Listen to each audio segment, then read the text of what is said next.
नमस्कार प्रेक्षकांनो, मालिकेच्या पुढील काही भागांमध्ये आपल्याला खूपच जबरदस्त असा ट्विस्ट पाहायला मिळणार आहे. कारण या युवराजने जे कांड केलेलं आहे ते म्हणजे त्याने DNA टेस्टचे रिपोर्ट जे आहेत ते बदलण्याचं कांड केलेलं आहे.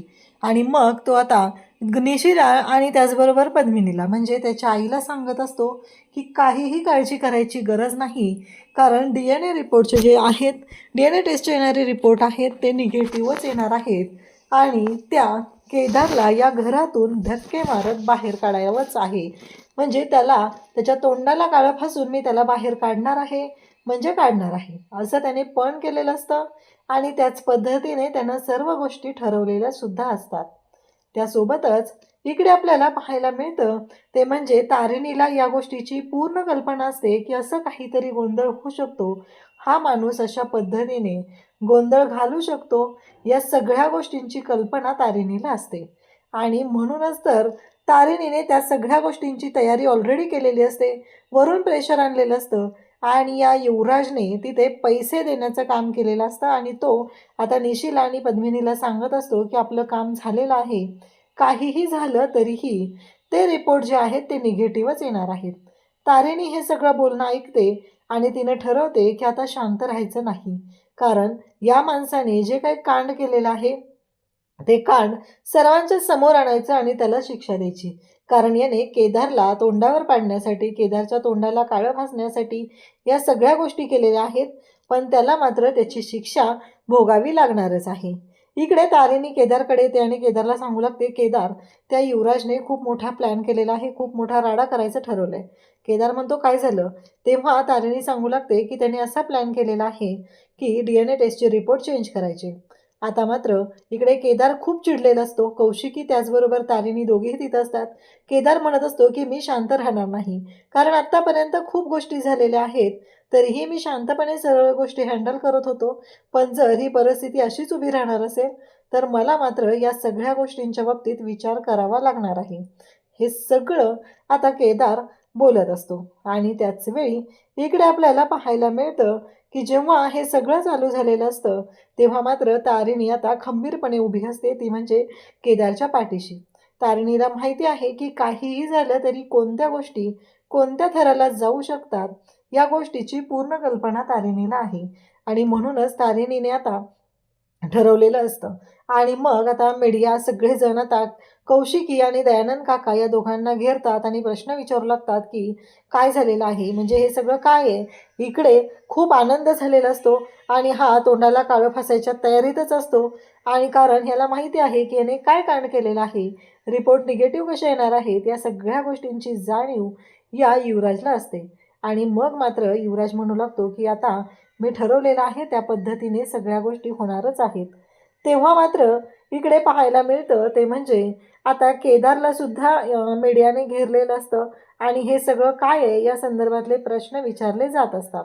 आता मात्र केदार शांतच राहत असतो, केदार काहीच बोलत नाही, कारण त्याला माहिती आहे की या प्रश्नाचं उत्तर काय असणार आहे आणि उत्तर काय द्यायचं आहे आणि कशा पद्धतीने गोष्टी सोडवायच्या आहेत हे सगळं त्याला माहिती असतं. म्हणूनच तो शांत राहतो. आणि त्याच वेळी केदार आता पुढे येणार असतो, पण त्याआधी रिपोर्ट पुढे येणं गरजेचं आहे म्हणून थांबलेलं असतो. इकडे निशीनं जे काम केलेलं आहे त्या कामाचं पद्मिनी मात्र तोंड भरून कौतुक करत असते.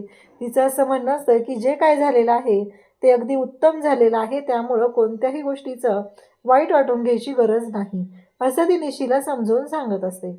त्याचबरोबर निशी म्हणत असते, पण यामध्ये काही प्रॉब्लेम तर येणार नाही आहे ना, सगळ्या गोष्टी नीट तर होतील ना, असं निशी सांगत असते. आणि इकडे आता युवराज मात्र म्हणत असतो की हो, अजिबात काही प्रॉब्लेम येणार नाही आहे, सगळ्या गोष्टी आपण जशा ठरवलेल्या आहेत त्याच पद्धतीने होणार आहेत. आता मात्र इकडे तारिणीने त्याच वेळी त्यांचे जे ACP कमिशनर साहेब जे आहेत त्यांना कॉल केलेला असतो आणि सांगितलेलं असतं की आपल्या मिशनसाठी इथे राहणं खूप गरजेचं आहे. काहीही झालं तरीही केदारचा जो DNA रिपोर्ट आहे तो मॅच असलाच पाहिजे. मला माहिती आहे तो मॅच होणार आहे, पण प्रॉब्लेम वेगळा आहे. कारण प्रॉब्लेम असा आहे की तो DNA रिपोर्ट मॅच होऊ नये यासाठी सगळ्या गोष्टी केलेल्या आहेत. आणि तो DNA रिपोर्ट मॅच करण्यासाठी आपल्याला जे काही करावं लागणार आहे ती सगळी तयारी आपल्याला करावी लागणार आहे. कारण त्या युवराजचं बोलणं मी ऐकलेलं आहे. त्या युवराजने ठरवलेलं आहे की DNA टेस्टचे रिपोर्ट मॅच होऊ नये म्हणून त्याने सगळी फुल तयारी केलेली आहे. आता मात्र इकडे तिला त्यांचे सर सांगू लागतात की काळजी करू नको, सगळं व्यवस्थित होणार आहे असंही त्यांनी सांगितलेलं असतं. आणि त्याच वेळी इकडे आता वाट लागणार असते ती म्हणजे पद्मिनी आणि निशीची.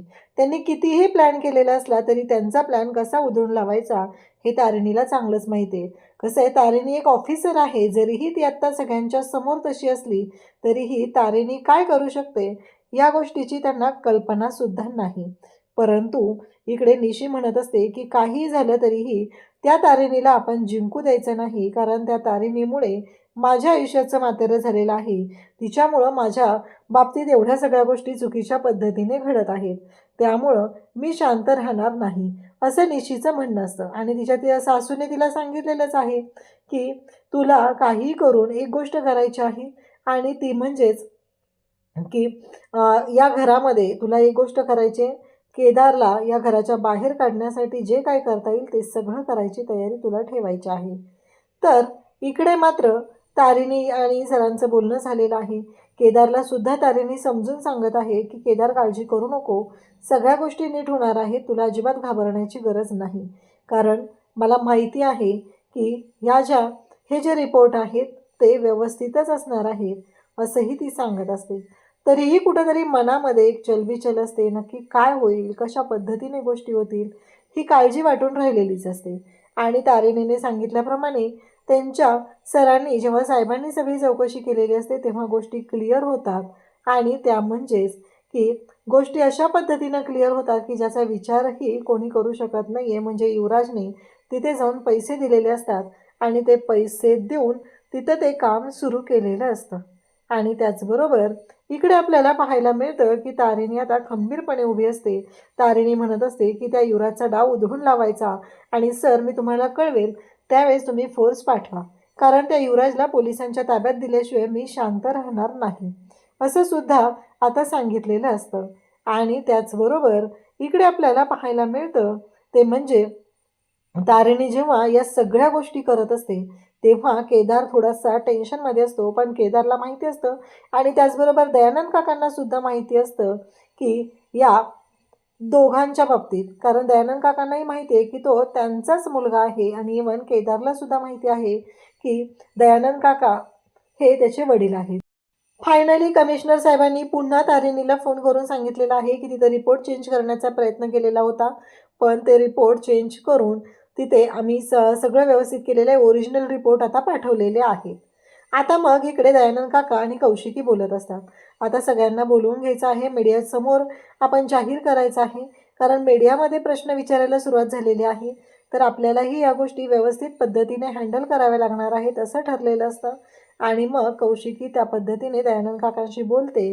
केदार मात्र खुश असतो, कारण आता केदारने ठरवलेलं आहे की एकदा का रिपोर्ट आले की मग मात्र मी सगळ्यांच्या समोर या केदारच्या तोंडाला काळं फासून त्याला घरातून हाकलून देणार आहे. परंतु त्याला कुठं माहिती आहे की काय होणार आहे आणि गोष्टी कशा पद्धतीने होणार आहेत. तेव्हा मात्र दयानंद काका सगळेजण आता मीडिया बोलवलेले असते, मीडियाच्या समोर सगळेजण असतात.